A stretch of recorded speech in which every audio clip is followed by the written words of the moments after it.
열왕기하 1장 9절에서 마지막 18절까지 말씀 한 절씩 교독하겠습니다. 이에 50부장과 그의 군사 50명을 엘리야에게로 보내며 그가 엘리야에게로 올라가 본즉 산 꼭대기에 앉아 있는지라. 그가 엘리야에게 이르되 하나님의 사람이여 왕의 말씀이 내려오라 하셨나이다.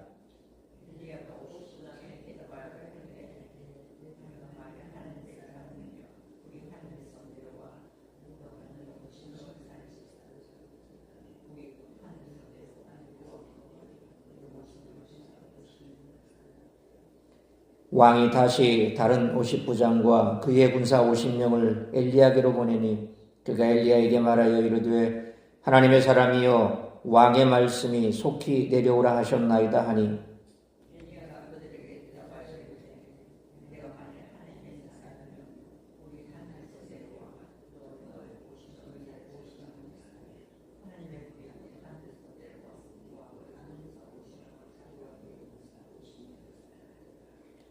왕이 세 번째 50부장과 그의 군사 50명을 보낸지라. 셋째 50부장이 올라가서 엘리야 앞에 이르러 그의 무릎을 꿇어 엎드려 간구하여 이르되 하나님의 사람이여 원하건대 나의 생명과 당신의 종인 이 50명의 생명을 당신은 귀히 보소서.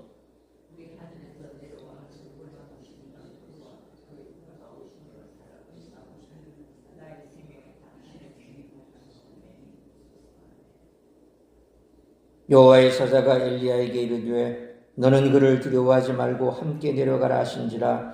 엘리야가 곧 일어나 그와 함께 내려와 왕에게 이르러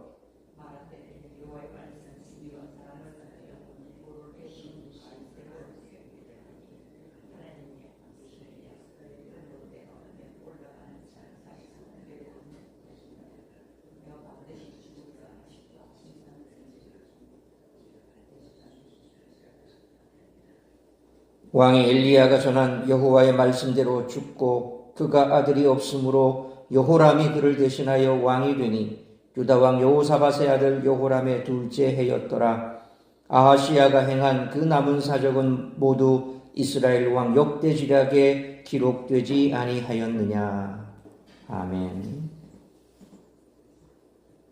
열왕기는 계속 하나님 말씀의 엄중함과 주권이라는 주제를 반복적으로 말합니다. 이는 열왕기가 이 주제에 매우 큰 관심을 두고 있음을 보여줍니다. 특별히 오늘 본문은 생명의 주관자이신 하나님에 관하여 알려줍니다. 오늘 본문은 이를 어떻게 나타내며 우리들은 어떤 교훈을 찾을 수 있을까요? 먼저 사망 선고를 받은 아하시야는 같은 상황에서 감정적으로 무기력한 모습을 보였던 아버지 아합과 달리 적극적으로 무력을 활용해 엘리야의 예언을 무효화하려고 시도합니다. 하지만 그 시도는 헛됩니다. 따라서 우리들은 사람이 어떠한 감정적 반응도 적극적 의지도 하나님의 계획을 꺾을 수 없음을 깨닫게 됩니다. 아하시야는 열왕기상 21장 27절에 아합이 이 모든 말씀을 들을 때에 그의 옷을 찢고 굵은 배로 몸을 동이고 금식하고 굵은 배에 누우며 또 풀이 주고 다니더라 라는 말씀처럼 아버지가 보였던 회개의 행위를 보여야 최소한 기회를 얻을 수 있었을 것입니다. 그렇다면 아하시야는 왜 이렇게 무력을 사용하며 심지어 비윤리적 행동까지 했을까요?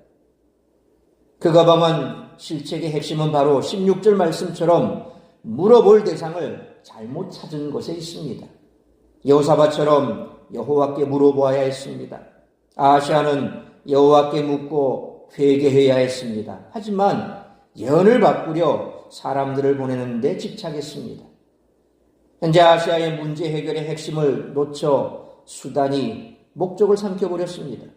문제 해결의 핵심은 하나님과의 직접적 대화임을 오늘 본문은 알려줍니다. 아하시야는 사람들을 열심히 보냈습니다. 이건 수단이지요.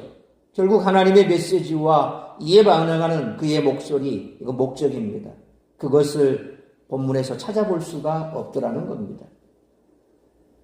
오늘 본문의 말씀 역시 어제 살펴본 것처럼 알라, 올라가다 라는 말과 나팔, 내려가다 라는 행위에 초점이 맞춰져 있습니다. 이 둘은 올라가는 것, 곧 삶과 내려오는 것, 죽음. 그래서 삶과 죽음이라는 주제와 연결됩니다. 이를 통해 오늘 본문은 삶과 죽음 모두 하나님의 주권 아래 있음을 말하고 있습니다. 그러므로 우리들의 생명까지도 하나님의 손에 맡기며 하나님의 절대 주권을 인정하는 삶을 살아가는 우리 모두가 되시기를 축원합니다. 우리들은 세속의 권위와 하나님의 권위가 충돌하는 경우를 경험하고 그 사이에서 무엇을 선택할까를 고민합니다. 오늘 본문에 의하면 그런 경우 우리들의 선택지는 아주 선명하고 단순합니다. 살아남으려면 하나님의 권위를 따라야 한다는 것입니다. 따라서 이와 같은 오늘 본문의 말씀을 통해 우리들이 깨달아야 할 것은 첫째로 9절로 12절 말씀처럼 어리석은 자는 자기 죄를 깨닫지 못하고 하나님께 반항한다는 것입니다. 자기에게 말씀을 전한 사람이 무시할 만한 자가 아니라는 사실을 깨달은 아하시아는 9절 그리고 11절 말씀처럼 두 번에 걸쳐 50부장을 보내어 엘리야에게 내려오라고 합니다. 이때 엘리야는 9절 말씀처럼 산꼭대기에 섰습니다. 산꼭대기는 신의 살아 임하셨던 하나님의 영광을 상징적으로 보여주는 위치입니다. 두 50부장은 엘리야를 털이 많은 사람이 아니라 하나님의 사람이라고 부르며 나름 예의를 갖추었지만 내려오라는 왕의 말씀을 전하고 있습니다. 다시 말해서 왕의 명령에 순종하라는 말입니다. 하지만 엘리야는 왕의 명령이 아니라 하나님의 말씀을 따르는 자였습니다. 엘리야는 10절, 12절 말씀처럼 불을 내려 그들을 살라버렸습니다. 하늘에 불을 내리는 하나님의 사람에게 자기 침상에서조차 내려오지 못하는 왕이 권세를 내세우며 명령한 꼴입니다. 그런 자의 결말은 죽음과 패망밖에 없습니다. 그러므로 하나님이 우리를 책망하실 때 자신의 죄를 인정하지 않고 계속해서 인간적인 방법을 쓰면 상황은 더욱 악화될 뿐이므로 하나님의 책망을 받을 때 진심으로 죄를 인정하고 깊이 회개함으로 돌이키는 우리 모두가 되시기를 축원합니다.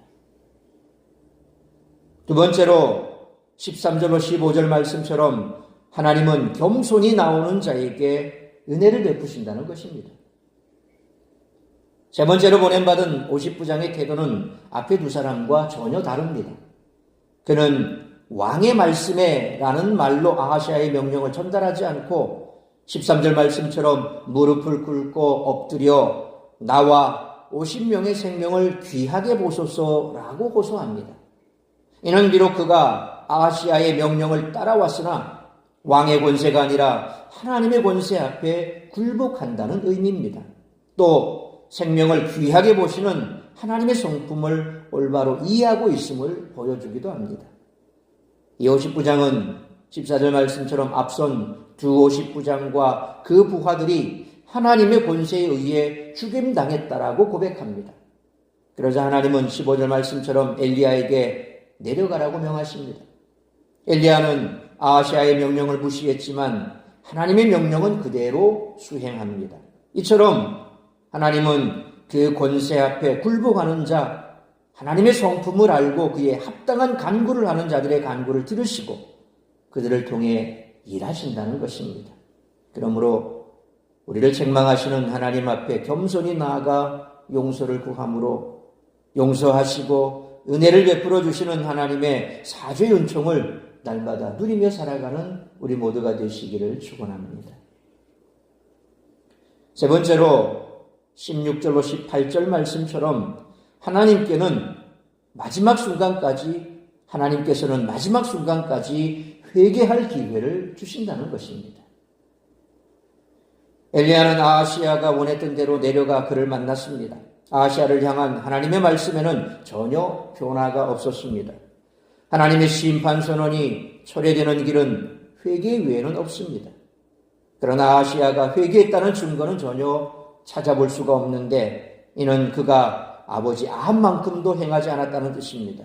그런 결국 16절로 17절 상반절 말씀처럼 하나님이 엘리야를 통해 그에게 말씀하신 대로 죽음을 맞이할 수밖에 없었습니다. 왕정사회에서는 대를 이은 통치, 곧 왕조를 이어가는 것을 영광스럽게 여기게 마련이지만 아하시야는 17절 하반절로 18절 말씀처럼 대를 이을 아들조차 남기지 못했습니다. 결국 그의 동생 여호람이 왕위에 올랐습니다. 아버지 아합의 결말을 보았으면서도 우상 숭배를 버리지 않았던 아하시야의 최후는 이처럼 비참했습니다. 하나님을 통치자로 인정하고 굴복하는 자만이 생명을 얻고 구원을 받는 줄 믿으시길 바랍니다. 그러므로 하나님께서는 마지막 순간까지 회개할 기회를 주심으로 기회를 주실 때 붙잡고 생명을 얻고 구원받는 우리 모두가 되시기를 축원합니다. 사랑하는 성도 여러분, 엘리야는 이스라엘에 하나님이 안 계시냐라고 물었습니다. 이처럼 지금도 성경은 우리들에게 사무실에서 집안일 가운데 친구들을 만나 시간을 보내고 있는 동안 하나님이 계신지 안 계신지 묻고 계십니다. 우리들은 하나님이 이 세상을 통치하고 계심을 믿으며 그 통치 원리를 세상에 적용하며 살아가도록 부름을 받았습니다. 하나님이 나와 함께 하심을 믿는다면 세상의 가치관에 따른 요구와 명령이 아니라 오직 성경에 나타난 하나님의 명령에 순종해야 할 줄 믿습니다.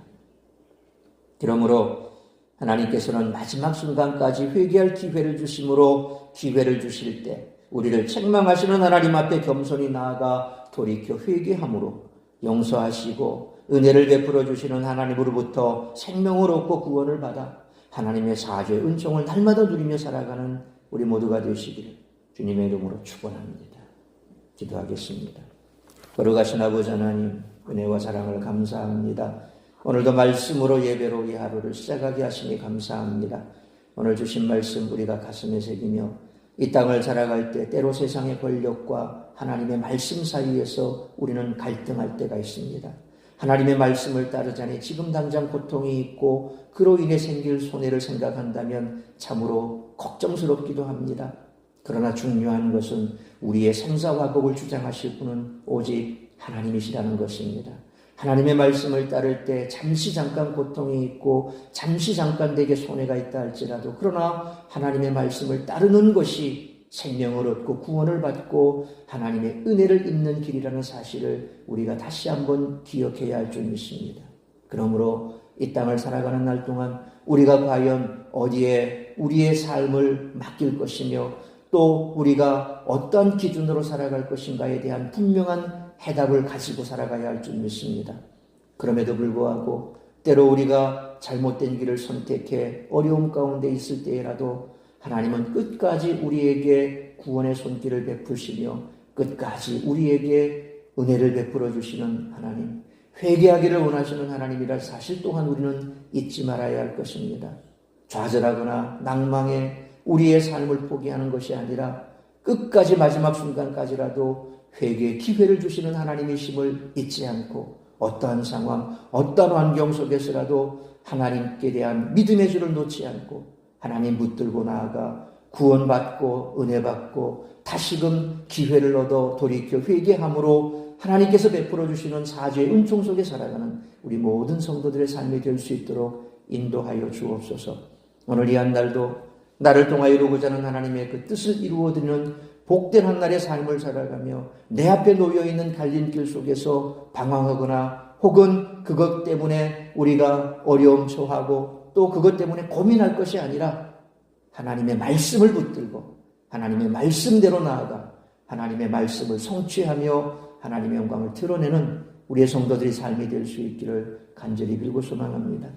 특별히 육신의 질병으로 고통받는 자들 우리 하나님 치료하시고 회복시켜 주시고 저들은 더욱더 주님의 말씀 앞에 붙들려 기도하고 간구하며 나아가 내 믿음대로 될지어다 말씀하시는 그 말씀대로 육신의 질병이 떠나가고 남은 생애를 하나님 나라와 복음을 위해 살아가는 복된 성도들이 될 수 있기를 간절히 빌고 소원하오며 이 모든 말씀 우리 구주 예수 그리스도의 이름으로 기도하옵나이다. 아멘.